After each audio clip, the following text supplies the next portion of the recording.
Welcome back, my dear students. How are you all? Hope that you all are fine. I am Jatin Dani. Today we are going to start with the next topic from the chapter 3 electrochemistry. And the name of the chapter that we are going to discuss today is variation of the conductance, specific conductivity, molar conductivity and equivalent conductivity with the concentration of the solution. मतलब क्या हुआ, अगर मैंने किसी solution की concentration को change कर दिया तो उसकी कंडक्टेंस के ऊपर क्या इफेक्ट पड़ेगा, उसकी स्पेसिफिक कंडक्टिविटी के ऊपर क्या इफेक्ट पड़ेगा, उसके मोलर कंडक्टिविटी के ऊपर क्या इफेक्ट पड़ेगा, या फिर उसके जो इक्विवेलेंट कंडक्टिविटी है इसके ऊपर क्या इंपैक्ट पड़ेगा, किस चीज का सॉल्यूशन कॉन्सेंट्रेट है उसको डाइल्यूट करने का क्या इंपैक्ट पड़ेगा। आज हमारा टॉपिक यही है। तो सबसे पहले the name of the topic that is the variation of conductance represented by G, that is conductivity represented by the letter kappa, and molar conductivity that is represented by the letter lambda m, and equivalent conductivity that is represented by the letter lambda equivalent। तो हम आज का topic जो है इसी topic इन्हीं मतलब small topics के ऊपर डिपेंड करेगा कि ये जो छोटे-छोटे हमारे पास जो कंडक्टेंस है, कंडक्टिविटी है, मोलर कंडक्टिविटी है या फिर इक्विवेलेंट कंडक्टिविटी है, कैसे चेंज कर रही है with the changes with the change in the concentration of the electrolyte। तो जब इलेक्ट्रोलाइट की बात करते हैं तो मेरे पास यहाँ पे टू टाइप्स के इलेक्ट्रोलाइट्स आ जाएंगे। कौन कौन से इलेक्ट्रोलाइट हो जाएंगे? एक तो आपके पास होगा वीक इलेक्ट्रोलाइट और दूसरा कौन सा हो जाएगा आपके पास स्ट्रॉन्ग इलेक्ट्रोलाइट। तो अगर मान लो मेरे पास जो इलेक्ट्रोलाइट है वो कॉन्सेंट्रेटेड है तो मैंने उसको डाइल्यूट करना है, तो उसके लिए क्या करेंगे, उसमें हम कुछ सॉल्वेंट को ऐड करेंगे। Let us take an example, solvent मैंने वाटर अज्यूम कर लिया। तो मैंने जैसे ही वाटर अज्यूम किया मेरे पास जो कॉन्सेंट्रेटेड सॉल्यूशन था वो डाइल्यूट में चेंज कर गया, वीक भी था स्ट्रॉन्ग भी था एग्जांपल के तौर पे, ठीक है। तो जब वीक और स्ट्रॉन्ग इलेक्ट्रोलाइट मेरे पास यहां पे प्रेजेंट था तो उसकी कंडक्टिविटी के ऊपर क्या इंपैक्ट पड़े, कंडक्टेंस नॉट कंडक्टिविटी, कंडक्टेंस पहले हम बात करेंगे कंडक्टेंस की, इसकी कंडक्टेंस के ऊपर क्या इंपैक्ट पड़ेगा, किसकी कंडक्टेंस के ऊपर, इलेक्ट्रोलाइट, कौन सा इलेक्ट्रोलाइट की, वीक इलेक्ट्रोलाइट की। बहुत सारे एग्जांपल्स हैं हमारे पास, यहाँ देखिए यहाँ पे CH3 COH, स्ट्रॉन्ग के लिए KCl है। तो मेरे पास यहाँ पे दोनों इलेक्ट्रोलाइट्स हैं, एक स्ट्रॉन्ग है और एक वीक है। तो हम बात कर रहे हैं इसकी कंडक्टेंस की कि जैसे मैंने कॉन्सेंट्रेट से डाइल्यूट कर दिया तो क्या जो इसकी कंडक्टेंस है वो इंक्रीज करेगी या फिर कंडक्टेंस क्या कर जाएगी, डिक्रीज कर जाएगी। तो मैं आपको पहले बता देता हूं कि जो दोनों की कंडक्टेंस है वो क्या कर जाएगी, हमारे पास इंक्रीज कर जाएगी, चाहे आपके पास वो वीक है चाहे स्ट्रॉन्ग है, ठीक है। दोनों की कंडक्टेंस क्या कर जाएगी, इंक्रीज कर जाएगी।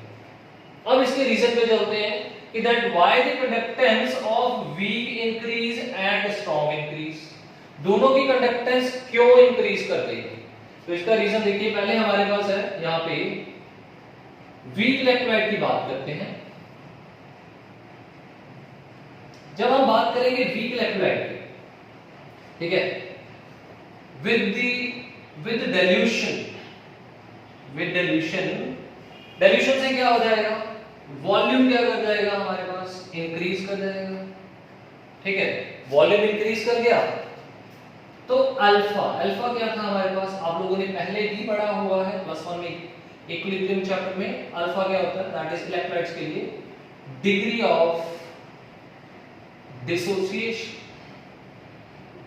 आपको पता है कि डिग्री ऑफ डिसोसिएशन का मीनिंग क्या है कि जो वीक इलेक्ट्रोलाइट होते हैं हमारे पास वो क्या होते हैं, वो बहुत ही ज्यादा कम डिसोशिएट करते हैं। जो स्ट्रॉन्ग इलेक्ट्रोलाइट होते हैं वो कंप्लीटली डिसोशिएट करते हैं।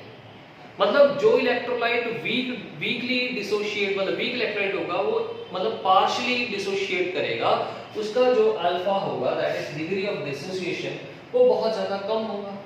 ठीक है, इसका जो डिग्री ऑफ डिसोसिएशन पहले ही कम था, तो आपने क्या कर दिया, डाइल्यूट कर दिया वीक इलेक्ट्रोलाइट को। डिग्री ऑफ डिसोसिएशन कम था इसका, इसको आपने डाइल्यूट कर दिया, कॉन्सेंट्रेटेड था, डाइल्यूट कर दिया। डाइल्यूट करने से क्या हुआ, वॉल्यूम इंक्रीज कर गया।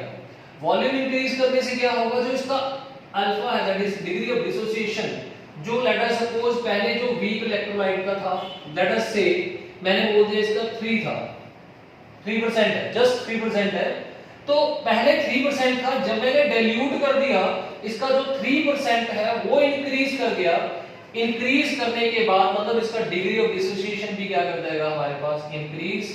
अगर इसका डिग्री ऑफ डिसोसिएशन इंक्रीज कर गया, दैट मींस जो टोटल नंबर ऑफ आयंस है, total number of ions increase कर जाएंगे। अगर total number of ions increase कर गए तो हमारी जो कंडक्टेंस है वो भी क्या कर जाएगी, कंडक्टेंस विल आल्सो इंक्रीज। तो आपको वीक इलेक्ट्रोलाइट के बारे में तो पता लग गया होगा कि वीक इलेक्ट्रोलाइट की कंडक्टेंस क्यों इंक्रीज करती है, क्योंकि डाइल्यूशन के साथ वॉल्यूम इंक्रीज, वॉल्यूम के साथ डिग्री ऑफ डिसोसिएशन इंक्रीज, तो उसके साथ total number of ions increase, जिसके साथ कंडक्टेंस क्या कर जाएगी, इंक्रीज कर जाएगी। तो चलिए नेक्स्ट बात करते हैं हम। यहां पे मेरे पास है स्ट्रॉन्ग इलेक्ट्रोलाइट, स्ट्रॉन्ग इलेक्ट्रोलाइट। तो स्ट्रॉन्ग इलेक्ट्रोलाइट था, कॉन्सेंट्रेटेड फॉर्म में था, तो जैसे इसको डाइल्यूट किया, एक चीज और, इसकी जो डिग्री ऑफ डिसोसिएशन है, ये कंप्लीटली डिसोशिएट करते हैं। कंप्लीट का मतलब कितने परसेंट हो गया, 100%। ये 100% डिसोशिएट करते हैं। तो इसका भी क्या होगा, विद डाइल्यूशन, जैसे हम इसको डाइल्यूट कर देंगे, जो वॉल्यूम है वो क्या कर जाएगा, इंक्रीज कर जाएगा। अगर वॉल्यूम इंक्रीज कर गया तो डिग्री ऑफ डिसोसिएशन पहले ही 100% है, तो हमारे पास यहाँ पे वॉल्यूम इंक्रीज करने से इसकी कंडक्टेंस जो है वो भी हमारे पास क्या कर जाएगी, इंक्रीज कर जाएगी। कंडक्टेंस दोनों की इंक्रीज कर जाएगी। ठीक है, दोनों की, चाहे वो आपके लिए क्या हो जाएगा, स्ट्रॉन्ग इलेक्ट्रोलाइट हो जाएगा वीक। बट यहाँ पे देखो डिग्री ऑफ डिसोसिएशन पे तो कोई इफेक्ट ही नहीं पड़ा, तो कंडक्टेंस कैसे इंक्रीज कर जाएगी। तो इस चीज को दिमाग में रखना जब हम स्ट्रॉन्ग इलेक्ट्रोलाइट की बात करेंगे। लेट अस सपोज ये K है, ये Cl नेगेटिव है, ये बहुत ही ज्यादा एक दूसरे के नजदीक होंगे। ठीक है, नजदीक होने से क्या होगा, जैसे आपने इसको डाइल्यूट कर दिया, डाइल्यूट करने से क्या हो जाएगा, ये जो डिस्टेंस है वो इंक्रीज कर जाएगा। नंबर ऑफ आयंस के बीच में जब डिस्टेंस इंक्रीज कर गया, हमारे पास आयन फॉर्मेशन इंक्रीज कर जाएगी। आयन फॉर्मेशन से क्या हो जाएगा, मतलब ये जल्दी कंप्लीटली एंड उससे जल्दी क्या कर जाएंगे, डिसोशिएट कर जाएंगे डाइल्यूट करने से, क्योंकि इसके बीच में जो फोर्स ऑफ अट्रैक्शन थी पॉजिटिव और नेगेटिव के बीच में पहले बहुत ज्यादा थी। जब आपने इसको डाइल्यूट कर दिया, यहां पे मैंने इसको क्या कर दिया, डाइल्यूट, तो इसके बीच का जो डिस्टेंस था वो इंक्रीज कर गया, तो जिसके कारण इसकी जो डिसोसिएशन है और ज्यादा फास्ट हो जाएगी, जिसके कारण इसकी कंडक्टेंस भी क्या कर जाएगी, इंक्रीज कर जाएगी। तो ये तो था हमारे पास कि दैट वीक इलेक्ट्रोलाइट अगर स्ट्रॉन्ग इलेक्ट्रोलाइट को कॉन्सेंट्रेटेड फॉर्म से डाइल्यूट करेंगे तो क्या उसकी इलेक्ट्रो जो कंडक्टेंस है उसके ऊपर क्या इंपैक्ट पड़ेगा, दोनों की कंडक्टेंस क्या कर जाएगी, इंक्रीज, क्योंकि पहले केस में डिग्री ऑफ डिसोसिएशन है, दूसरे केस में हमारे पास जो आयंस का डिस्टेंस है वो क्या कर जाएगा, इंक्रीज। अगर हम क्या करें, इन दोनों को कंपेयर करें, वीक को स्ट्रॉन्ग के साथ कंपेयर करें कि कॉन्सेंट्रेटेड फॉर्म से जब ये डाइल्यूट की तरफ जाएंगे तो कंडक्टेंस किसकी ज्यादा इंक्रीज कर जाएगी, सोच के देखो किसकी ज्यादा कर जाएगी। हमारे पास जो यहाँ पे कंडक्टेंस है, दिमाग में रखना, यहाँ पे तो देखो जो अल्फा है वो ऑलरेडी 100% ही है हमारे पास, लेकिन इसका जो अल्फा था 3% वो क्या कर चुका है, यहाँ पे बहुत ज्यादा इंक्रीज कर चुका है। ठीक है, जिसके कारण यहाँ पे जो वीक इलेक्ट्रोलाइट की कंडक्टेंस होगी वो ज्यादा क्या कर जाएगी, इंक्रीज कर जाएगी। अगर हम कंपेयर करें वीक इलेक्ट्रोलाइट को किसके साथ, स्ट्रॉन्ग इलेक्ट्रोलाइट के साथ, तो कंडक्टेंस ज्यादा किसकी इंक्रीज कर जाएगी, हमारे पास रिमेंबर दैट वीक इलेक्ट्रोलाइट की कंडक्टेंस क्या कर जाएगी, ज्यादा इंक्रीज कर जाएगी। तो हम लिख सकते हैं यहाँ पे that weak electrolyte conductance will increase more with dilution, मतलब जितना डाइल्यूशन ज्यादा होगा उतनी इसकी कंडक्टेंस क्या कर जाएगी, इंक्रीज कर जाएगी। तो इसको जल्दी से नोट कर लो। आफ्टर दैट हम नेक्स्ट टॉपिक पे चलते हैं हमारे, that is your conductance complete है, कंडक्टिविटी के ऊपर चलते हैं। पहले इसको नोट करो जल्दी से, कंडक्टेंस।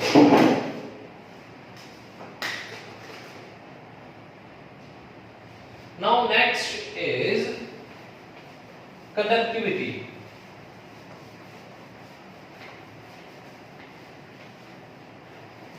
तो पहले हमने कंडक्टेंस के बारे में पढ़ लिया। अब नेक्स्ट है variation of conductivity. Conductivity means variation of kappa, kappa की बात करेंगे, ठीक है। अब यहां पे कंडक्टिविटी की जब बात कर रहे हैं तो सबसे पहले आपको इसकी डेफिनेशन तो पता ही होगी, क्या होगी, that is the conductance due to all ions, conductance due to all ions present in 1 ml of electrolyte।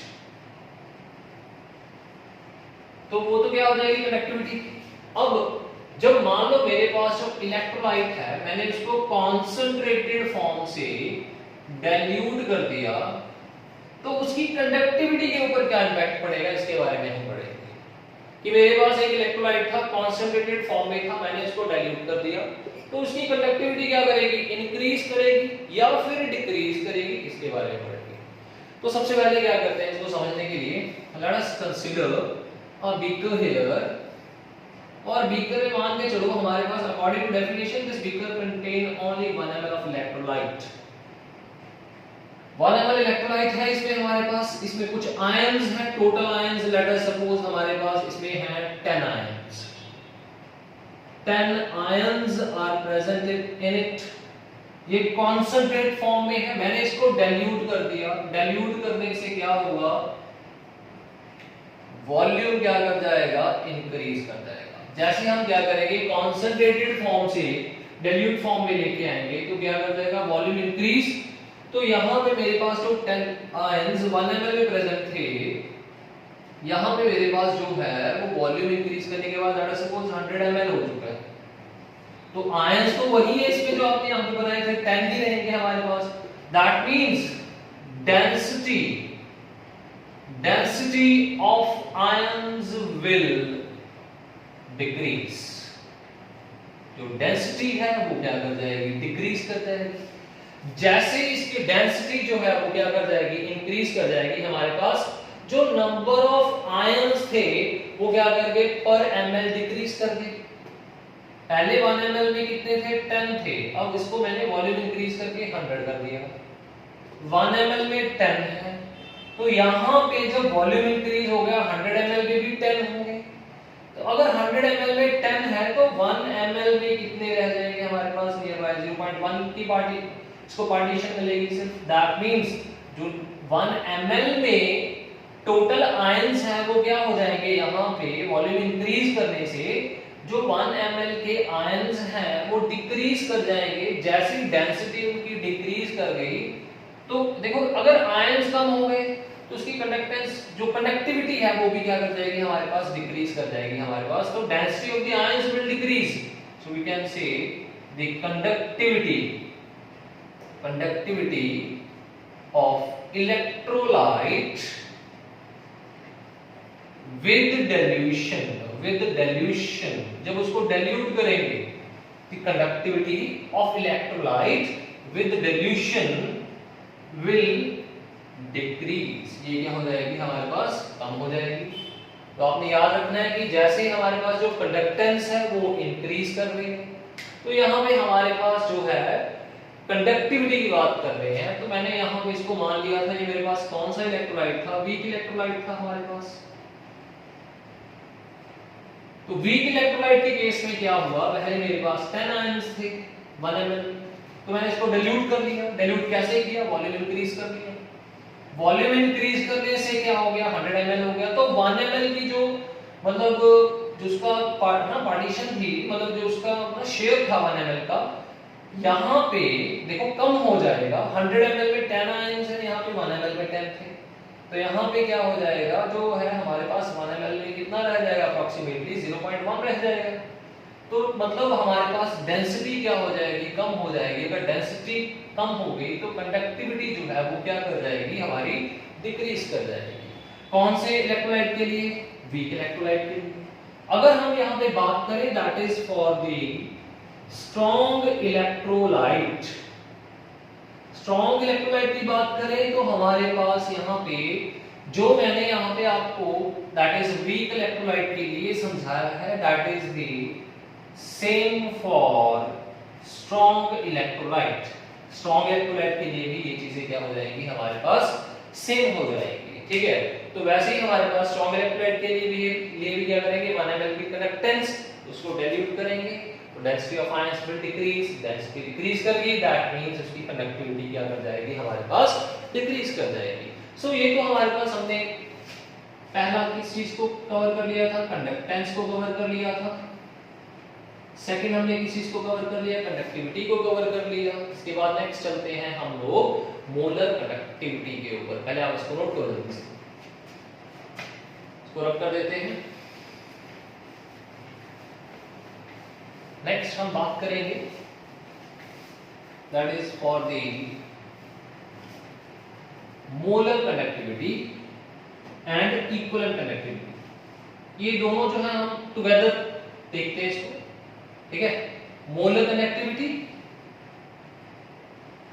Molar conductivity represented by lambda m and that is your equivalent conductivity lambda equivalent से represent करेंगे, ठीक है। तो इसके लिए क्या करना पड़ेगा आपको, इसके फॉर्मूलाज को ध्यान रखना पड़ेगा। फॉर्मूला क्या है मोलर कंडक्टिविटी का, आपको बताइए, that is your lambda m is equal to kappa, ठीक है। यहां पे लिख देते हैं दैट डाइल्यूशन के साथ with dilution volume increase, concentration, जो कंसंट्रेशन क्या हो जाएगी, डिक्रीज हो जाएगी। जो पहली थी कंडक्टेंस, कंडक्टेंस जी से रिप्रेजेंट किया था, वो क्या कर रही थी, इंक्रीज, दोनों के लिए, स्ट्रॉन्ग के लिए भी और वीक के लिए भी। सेकंड कौन सा था हमने यहां पे सॉल्व किया था, that is talked about conductivity. Conductivity represented by letter kappa, ये क्या कर रही थी, डिक्रीज कर रही थी, ठीक है। तो यहां पे देखो हमारे पास फॉर्मूला क्या है, that is lambda m is equal to kappa into 1000 divided by, किससे डिवाइड करेंगे, that is the molarity से, ठीक है। तो मोलर कंसंट्रेशन मोलारिटी हो जाएगा। जब हम बात करेंगे यहाँ पे इक्विवेलेंट के लिए kappa into क्या हो जाएगा हमारे पास 1000 डिवाइडेड बाय नॉर्मलिटी। तो यहाँ पे हम लोग इस चीज को देखो, बहुत ही ध्यान से समझना है इस पॉइंट को, कि दैट अगर किसी भी कॉन्सेंट्रेटेड इलेक्ट्रोलाइट को, चाहे वो वीक है चाहे वो स्ट्रॉन्ग है, हमारे पास कॉन्सेंट्रेटेड इलेक्ट्रोलाइट को क्या करेंगे हम यहाँ पे डाइल्यूट करेंगे, तो उसकी मोलर कंडक्टिविटी के ऊपर क्या इफेक्ट पड़ेगा हमारे पास, इसके बारे में हम क्या करेंगे, डिस्कस करेंगे, ठीक है। तो यहाँ पे देखो हमारे पास क्या हो जाएगा, that is your lambda m is equal to kappa into 1000 by m। तो हम यहाँ पे क्या करते हैं, इसी को पहले देखो, कंडक्टिविटी क्या कर रही है डाइल्यूशन के साथ, कंडक्टिविटी जो है वो डिक्रीज कर रही है, मतलब कापा जो है वो डिक्रीज कर रहा है। अगर कापा डिक्रीज कर रहा है, ठीक है, देखो यहाँ पे क्या होगा, वॉल्यूम क्या कर रहा है, इंक्रीज कर रहा है। वॉल्यूम क्या कर रहा है, यहाँ पे लिख देता हूँ, वॉल्यूम इंक्रीज, ठीक है, वॉल्यूम इंक्रीज हुआ है। वॉल्यूम इंक्रीज से क्या हो जाएगा हमारे पास, जो कापा है दैट इज योर कंडक्टिविटी है, वो क्या कर जाएगी हमारे पास, डिक्रीज कर जाएगी हमारे पास, ठीक है। अब यहाँ पे देखो ये दो डायरेक्टली प्रोपोर्शनल है, अगर कापा डिक्रीज करेगा तो ये भी डिक्रीज करेगा, अगर कापा डिक्रीज करेगा तो इक्विवेलेंट कंडक्टिविटी भी डिक्रीज करेगी। दैट मींस वॉल्यूम इंक्रीज करने से क्या हो जाएगा, जो कापा है वो डिक्रीज करेगा, कापा डिक्रीज करेगा तो मोलर कंडक्टिविटी भी क्या करेगी, डिक्रीज। और इक्विवेलेंट कंडक्टिविटी भी क्या करेगी, डिक्रीज करेगी। तो हम लिखेंगे यहाँ पे that molar conductivity and equivalent conductivity will decrease. तो यहाँ पे हम लोग कापा की बात कर चुके हैं, ठीक है। तो और कोई फैक्टर है यहाँ पे जिसके ऊपर मोलर कंडक्टिविटी और इक्विवेलेंट डिपेंड कर रहा है? Yes, one more factor is there, that is molarity and normality. जब हम बात करेंगे मोलैरिटी की एंड नॉर्मैलिटी की, वॉल्यूम इंक्रीज करेगा तो इसके ऊपर इफेक्ट क्या पड़ेगा? आपको पता है ये दोनों टर्म्स ऐसे टर्म्स हैं जो आपने प्लस वन में भी पहले चैप्टर में पढ़े थे, दैट वॉल्यूम चेंज होने से मोलैरिटी एंड नॉर्मैलिटी दोनों क्या हो रहे हैं, चेंज हो रहे हैं। सेकंड चैप्टर में भी आपने पढ़ा कि दैट जो है ये वॉल्यूम के ऊपर डिपेंड करते हैं। और कैसे डिपेंड कर रहे हैं? वॉल्यूम के क्या होते हैं, ये इनवर्स होते हैं। अगर वॉल्यूम इंक्रीज करेगा, इफ वॉल्यूम इंक्रीज, तो मोलैरिटी क्या कर जाएगी हमारे पास, डिक्रीज कर जाएगी, एंड नॉर्मैलिटी भी क्या कर जाएगी हमारे पास, डिक्रीज कर जाएगी, ठीक है। तो यहां पे देखो वॉल्यूम इंक्रीज जो है मोलैरिटी एंड नॉर्मैलिटी ये क्या कर जाएंगे, डिक्रीज कर जाएंगे। अगर ये डिक्रीज कर गए, यहां पे देखो ये रिवर्स में है, ये डिक्रीज ये क्या कर जाएगा, इंक्रीज। तो हमारे पास lambda m and lambda equivalent ये क्या कर जाएंगे, इंक्रीज कर जाएंगे हमारे पास। तो हमारे लिए तो टू ऑप्शंस हो गए, ऑप्शन नंबर 1 ये है और ऑप्शन नंबर 2 ये है हमारे पास। मतलब दो फैक्टर्स हैं जो क्या कर रहे हैं, molar conductivity and equivalent conductivity के को क्या कर रहे हैं, इफेक्ट कर रहे हैं। पहला कौन सा है आपका, दैट इज कापा। कापा क्या है, कंडक्टिविटी। और दूसरा फैक्टर कौन सा है, that is your molarity and normality.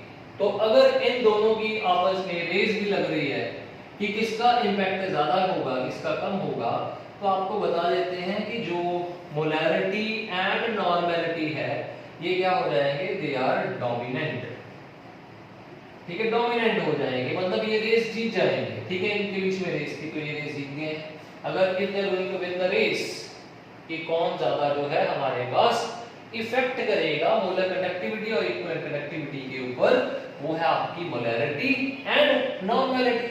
तो इसका मीनिंग क्या हुआ कि हमारे पास इन द एंड अगर ये डोमिनेंट है हमारे पास, ये अगर विनिंग पार्टी है हमारे पास, ठीक है, सेकंड वाली, तो इससे होगा क्या, हमारे पास जो हमारे पास है यहाँ पे molar conductivity and equivalent conductivity with dilution, क्या बोलेंगे, विद डाइल्यूशन। डाइल्यूशन के साथ क्या होगा, delta m and delta equivalent will going to increase. तो ये हमारे पास क्या कर जाएंगे, इंक्रीज हो जाएंगे। तो हमने यहाँ पे हमारे पास जो 4 फैक्टर्स थे वो सभी डिस्कस कर लिए। पहला क्या था हमारे पास, कंडक्टेंस था, डाइल्यूशन के साथ इंक्रीज कर रहा है। फिर था कंडक्टिविटी, ये क्या कर रहा है हमारे पास, डिक्रीज कर रहा है। तो फिर उसके बाद हमने मोलर कंडक्टिविटी की बात की, इक्विवेलेंट कंडक्टिविटी की बात की, ये दोनों क्या कर रहे हैं हमारे पास, इंक्रीज कर रहे हैं। तो यहाँ पे हमने इन 4 टॉपिक्स को क्या कर लिया, कवर कर लिया है। इसको जल्दी से नोट करो, इसके बाद आपको with the help of graph समझाएंगे कि दैट हमारे पास जो मोलर कंडक्टिविटी है और इक्विवेलेंट कंडक्टिविटी है वो कैसे इंक्रीज डिक्रीज करेगी, और इसकी आपको इक्वेशन भी समझाएंगे। पहले इसको जल्दी से नोट करो।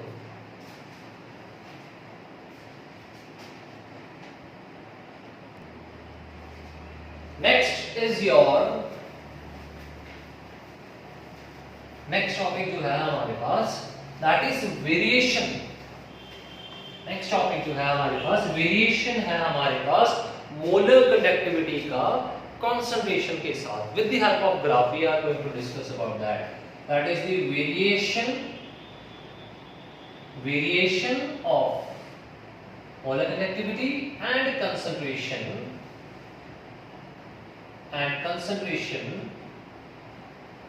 variation of molar conductivity and variation of molar conductivity with concentration। Concentration के चेंज में मोलर कंडक्टिविटी के ऊपर क्या इंपैक्ट पड़ेगा, इसके बारे में हम डिस्कस करेंगे, ठीक है। तो यहाँ पे देखो हम लोग ग्राफ ड्रॉ कर रहे हैं। ये किसके लिए? दैट इज फॉर द, पहले हम बात करेंगे स्ट्रॉन्ग इलेक्ट्रोलाइट। इससे पहले भी मैंने आपको स्टार्टिंग में एग्जांपल दी थी स्ट्रॉन्ग इलेक्ट्रोलाइट की। Let us take the example of KCl, potassium chloride की एग्जांपल कंसीडर करो। तो यहाँ पे हमने ग्राफ ड्रॉ कर लिया। ये ग्राफ की एक्स एक्सिस है, ये वाई एक्सिस है। जो एक्स एक्सिस है वो किस चीज के बारे में बताएंगे? That is for the concentration. अब क्वेश्चन ये है कि कंसंट्रेशन को हमने अंडर रूट में क्यों लिया? बिकॉज अगर हम बात करेंगे दैट अकेला अगर हम यहाँ पे कंसंट्रेशन लेते तो हमारे पास यहाँ पे जो ग्राफ था that is not in a accurate form, वो एग्जैक्ट फॉर्म में एक्सपेरिमेंटली जो है वो सी के साथ जो है वो that is not a straight line ही हमें प्रोवाइड करेगा। लेकिन एक्सपेरिमेंटली फाइंड आउट किया हुआ है कि जब अगर हम इसका अंडर रूट कंसीडर करें that is on the x axis, तो हमारे पास ग्राफ जो है वो थोड़ा अलग हो जाएगा, सिंपल हो जाएगा। That's why we have considered the under root of concentration. तो यहाँ पे इस लाइन के ऊपर वाई एक्सिस के ऊपर हमारे पास है यहाँ पे delta M, that is your molar conductivity.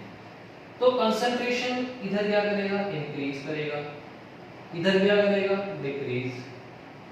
ठीक है, इसी को ध्यान में रखना। डिल्यूशन जो है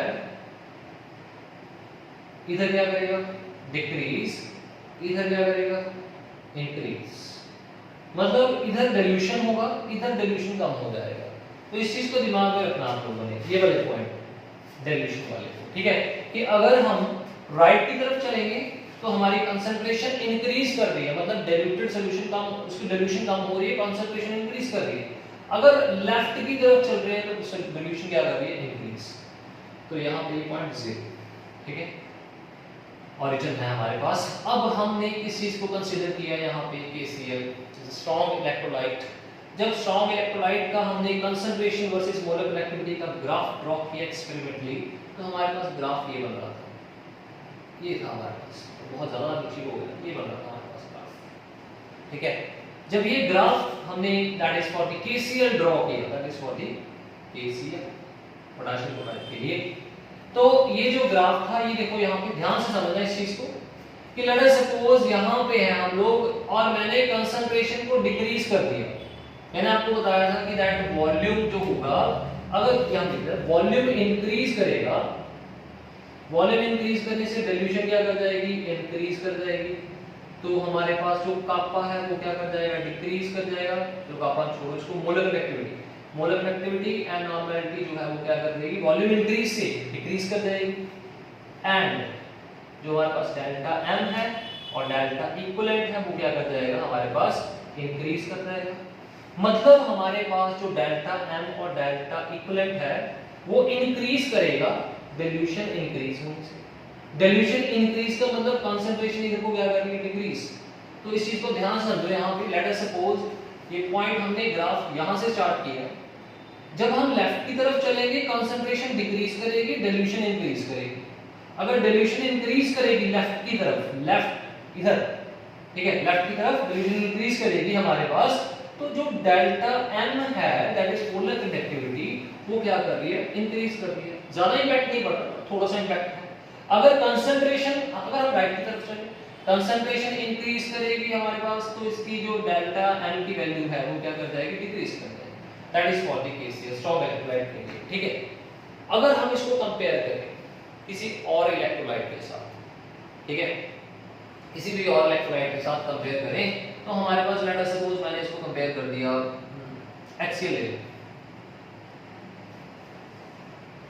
HCl के साथ कंपेयर कर दिया, तो मैंने बोला कि जो डेल्टा एम जो है वो HCl का क्या हो जाएगा? ग्रेटर हो जाएगा डेल्टा एम ऑफ KCl। अब यहाँ पे मैंने HCl ही क्यों लिया कंपैरिजन के लिए? इसका कारण क्या है? पहले ये कैसे पता लगा? एक्सपेरिमेंटली फाइंड आउट किया। इसकी जो लाइन थी हमारे पास, it will be like this, ये थी HCl के लिए, this is for the KCl। जो HCl है हमारे पास, इसकी लाइन पूरी ऊपर है हमारे पास। अब यहाँ पे जो Cl और Cl है, मतलब इसके जो एनायंस हैं वो सेम है, लेकिन जो कैटायंस है इसके पास H पॉजिटिव है, इसके पास क्या है हमारे पास? That is your K positive है हमारे पास। अब जब H पॉजिटिव जो है हमारे पास, इसकी जो मूवेबिलिटी है ना, याद रखना मूवेबिलिटी, मूवेबिलिटी H पॉजिटिव की, जिसकी मूवेबिलिटी क्या होगी हमारे पास? ज्यादा होगी, उसका जो मोलर कंसंट्रेशन होगी वो क्या हो जाएगी हमारे पास? ज्यादा हो जाएगी। तो यहाँ पे लिखेंगे that HCl will have H positive ions, will have more, HCl will have more ability as compare, किसके साथ कंपेयर करेंगे पॉजिटिव। अब Cl का तो रोल ही खत्म हो गया यहाँ पे, Cl का तो रोल ही नहीं है यहाँ पे, सिर्फ और सिर्फ इसका रोल है H पॉजिटिव, क्योंकि इसकी मोबिलिटी क्या है हमारे पास ज्यादा है K पॉजिटिव के कंपैरिजन से। तो यहाँ पे देखो HCl की डेल्टा M की वैल्यू ज्यादा है, किसके कंपैरिजन में, KCl की कंपैरिजन में। तो ये हमारे पास एक स्ट्रॉन्ग इलेक्ट्रोलाइट था हमारे पास। अब आपको ये भी पता लग गया क्यों इसका डेल्टा M हमारे पास इससे ज्यादा हो जाएगा, ठीक है। तो अगर हम KCl की बात करें, यहाँ पे देखो ध्यान से देखना, अगर हम लेफ्ट की तरफ चल रहे हैं, लेफ्ट की तरफ मतलब KCl में हम क्या ऐड कर रहे हैं, वाटर ऐड कर रहे हैं, वाटर ऐड करते जा रहे हैं, उसकी कंसंट्रेशन कम हो रही है, और ऐड कर दिया, और ऐड कर दिया वाटर, और ऐड कर दिया वाटर, यहाँ पे और ज्यादा ऐड कर दिया, और ज्यादा वाटर ऐड कर दिया, यहाँ पे पहुंच गए, ठीक है। और ज्यादा वाटर ऐड करने के बाद हमारे पास ये जो लाइन है ये इधर की तरफ चल पड़ेगी, और एक टाइम ऐसा आ जाएगा ये जब लाइन जो है इसको टच कर जाएगी, विच इज नॉट पॉसिबल, क्योंकि इसका मीनिंग पता क्या होगा, इसका मीनिंग ये है कि इसकी जो कंसंट्रेशन है वो जीरो हो चुकी है, विच इज नॉट पॉसिबल। तो हम अपनी तरफ से इसको अज्यूम कर लेते हैं, let us join this line up to here, इस वैल्यू को हम क्या बोलेंगे, this is called delta M infinity. अब डेल्टा M इंफिनिटी का मतलब क्या है, दिस इज योर, इसको क्या बोलते हैं हम, this is your infinite dilution बोलते हैं इसको, इनफाइनाइट डिल्यूशन। मतलब क्या हुआ कि हम लोगों ने इसमें इतना वाटर ऐड कर दिया कि दैट उसकी जो कंसंट्रेशन है वो बहुत ज्यादा क्या होगी हमारे पास, बहुत कम हो चुकी है हमारे पास, this is called infinite dilution. हम इसको बोलेंगे, इस टर्म को क्या बोलेंगे, इसको बोलेंगे that molar conductivity, molar conductivity है हमारे पास एट इनफाइनाइट डिल्यूशन के ऊपर, molar conductivity at infinite dilution, बहुत ज्यादा डिल्यूट कर दिया, ये पॉइंट जो है हमारे पास यहाँ पे, ठीक है। और इसका एक और अदर नेम भी है, दैट इज जो आपके एनसीईआरटी में लिखा हुआ है, that is your limiting molar conductivity. अब इसको लिमिटिंग मोलर कंडक्टिविटी क्यों बोला है, ये हमारे पास इसकी लिमिट है एक, दैट यहां तक हमारे पास जो है इसकी मोलर कंडक्टिविटी चली जाएगी, that is your, that's why it is called limiting molar conductivity. तो आपको पता लग गया हमारे पास लिमिटिंग मोलर कंडक्टिविटी क्या हो। तो ये हमारे पास एक स्ट्रेट लाइन ग्राफ था।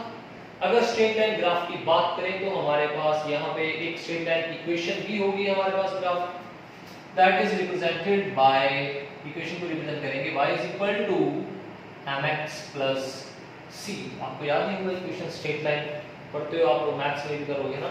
तो y क्या है हमारे पास, y एक्सिस को रिप्रेजेंट कर रहा है, ठीक है। और जो m है, m क्या है हमारे पास, स्लोप होता है, x क्या होता है हमारे पास, जो x एक्सिस को रिप्रेजेंट करेगा यहाँ पे, और c क्या होता है, दैट इज इंटरसेप्ट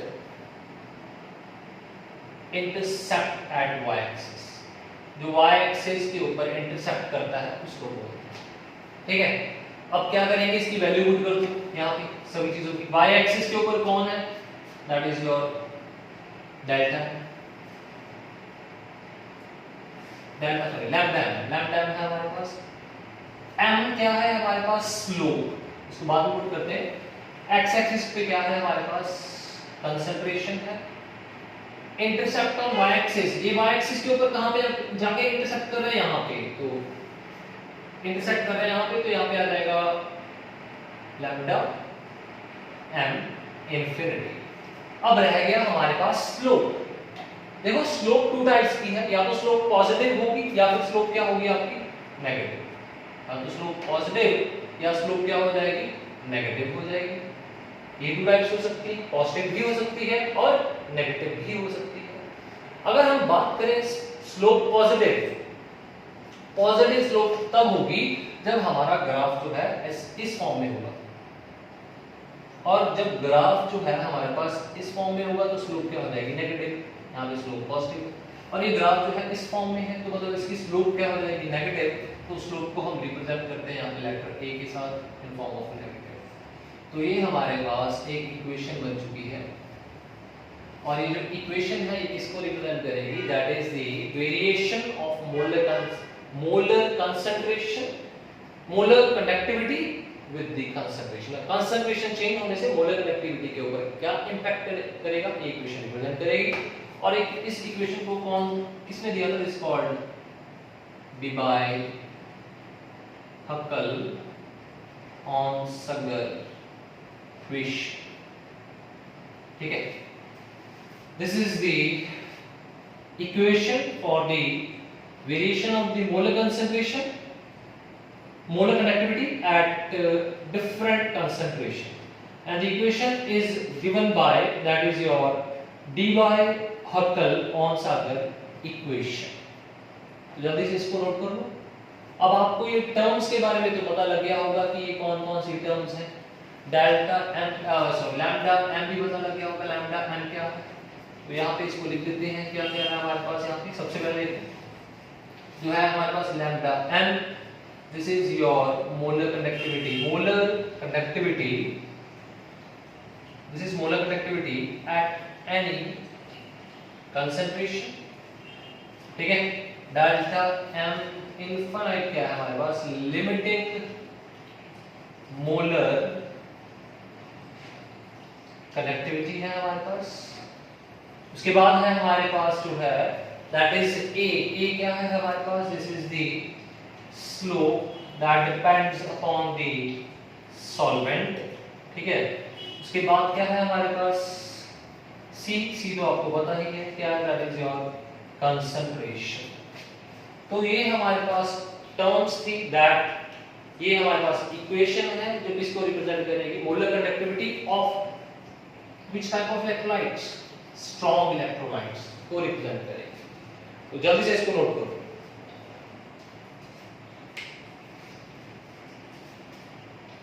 करते हैं इसको, कर दिया नोट, वो इसको रब कर देते हैं यहाँ पे। नेक्स्ट देखो,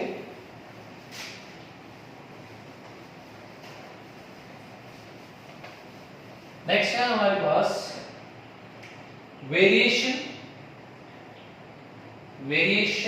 of lambda m with concentration. इसके लिए हो जाएगा for weak electrolyte. Weak electrolyte की एग्जांपल है हमारे पास CH3 COOH, इसके साथ है एक और भी एग्जांपल है हमारे पास HCOOH, etcetera. Number of another examples are there for the weak electrolyte. जब हम बात करेंगे वीक इलेक्ट्रोलाइट की, तो हमें पता है कि दैट डाइल्यूशन, जैसे ही हम क्या करेंगे डाइल्यूशन मतलब कॉन्सेंट्रेटेड सॉल्यूशन से इसको डाइल्यूट करेंगे, तो जो वॉल्यूम है वो क्या कर जाएगा, वॉल्यूम इसका इंक्रीज कर जाएगा, वॉल्यूम विल इंक्रीज। ठीक है, वॉल्यूम इंक्रीज कर जाएगा तो अल्फा भी क्या कर जाएगा, इंक्रीज। अल्फा पता ही आपको, डिग्री ऑफ डिसोसिएशन। ठीक है, डिग्री ऑफ डिसोसिएशन इंक्रीज कर गया तो आयंस भी क्या कर गए, इंक्रीज कर गए हमारे पास। ठीक है, तो उसके बाद हमारे पास जो इसकी मोलर कंडक्टिविटी है वो भी क्या कर जाएगी, इंक्रीज कर जाएगी हमारे पास। लेकिन यहाँ पे अगर हम बात करें that is for the weak electrolyte की, तो यहाँ पे एक चीज इसके ग्राफ से, यहाँ पे ग्राफ देखो, पहले ग्राफ से ध्यान लगे आपको। इसका जो ग्राफ है हमारे पास ये बिल्कुल अलग होगा स्ट्रॉन्ग इलेक्ट्रोलाइट से। स्ट्रॉन्ग इलेक्ट्रोलाइट का तो स्ट्रेट लाइन ग्राफ था, इसमें क्या हो जाएगा, वैसे लेफ्ट से इधर से राइट से लेफ्ट की तरफ चलेंगे, इधर कंसंट्रेशन क्या कर रही है, इंक्रीज, इधर कंसंट्रेशन क्या कर रही है, डिक्रीज। लेफ्ट से इधर को चलते हैं, यहाँ पे कंसंट्रेशन ज्यादा थी तो मैंने कंसंट्रेटेड सॉल्यूशन को डाइल्यूट करना स्टार्ट कर दिया। जैसे इसको डाइल्यूट कर रहे हैं, इसकी मोलर कंडक्टिविटी क्या कर रही है हमारे पास, इंक्रीज। और एक पॉइंट ऐसा आएगा जो इसकी मोलर कंडक्टिविटी सडनली क्या कर देगी, इंक्रीज कर देगी हमारे पास, एकदम से इंक्रीज करेगी। दैट इज फॉर किसके लिए बनाया मैंने ये graph, that is for the acetic acid के लिए ग्राफ बनाया। ठीक है, और ये जो ग्राफ है हमारे पास, इसमें एक चीज देखने वाली है कि ये जो लाइन है ये y एक्सिस के ऊपर कभी इंटरसेक्ट ही नहीं करेगी। और दूसरी चीज ये है कि दैट अगर ये लाइन जो है y एक्सिस को इंटरसेक्ट नहीं कर रही तो इसकी जो लिमिटिंग मोलर कंडक्टिविटी है वो हम लोग ग्राफ से पता ही नहीं कर पाएंगे। नॉट पॉसिबल, ठीक है, not possible from graph, because ये ग्राफ को कटेगी करेगी। सेकंड थिंग, ये जो हमारे पास ग्राफ बन रहा है इसकी जो इक्वेशन होगी वो भी नहीं होगी। जैसे हमारे पास वहां पे डी बाय अकल ऑन सगर इक्वेशन थी, इसकी कोई इक्वेशन भी नहीं होगी, क्योंकि इक्वेशन तो होगी that is for the straight line के लिए होगी। तो मतलब हमारे पास जो है वीक इलेक्ट्रोलाइट को हम यहाँ पे इक्वेशन जो है इसका मोलर कंडक्टिविटी जो है वो limiting molar conductivity and equation के बारे में ग्राफ से नहीं पता कर पाएंगे। तो अगर आप लोगों ने इसकी मोलर कंडक्टिविटी लिमिटिंग के लिए जाना है तो इसको क्या करना पड़ेगा, नेक्स्ट टॉपिक हमारे पास है। जो नेक्स्ट टॉपिक है that is Faraday law, we will going to discuss that law in the next video. तो आज हमने किसके बारे में पढ़ा है, सिर्फ मोलर कंडक्टिविटी किसके बारे में, that is for the strong electrolyte and weak electrolyte. तो वीक इलेक्ट्रोलाइट के लिए मैंने आपको समझा दिया यहाँ पे कि दैट इसकी मोलर कंडक्टिविटी है वो क्या करेगी, इंक्रीज करेगी यहाँ पे, ठीक है। तो अगर एक और एग्जांपल ले SCOH की, तो यहाँ पे इसकी जो मोलर कंडक्टिविटी इसकी सेम, बट ये कभी ग्राफ को टच नहीं करेंगे। अगर ग्राफ को टच नहीं कर रहे दैट मींस हमें किसके बारे में नहीं पता लगेगा, लिमिटिंग मोलर कंडक्टिविटी के बारे में नहीं पता लगेगा। तो इसके लिए क्या करेंगे, we are going to proceed for the next topic that is your Faraday law and we will going to discuss that law in the next video. Thank you students.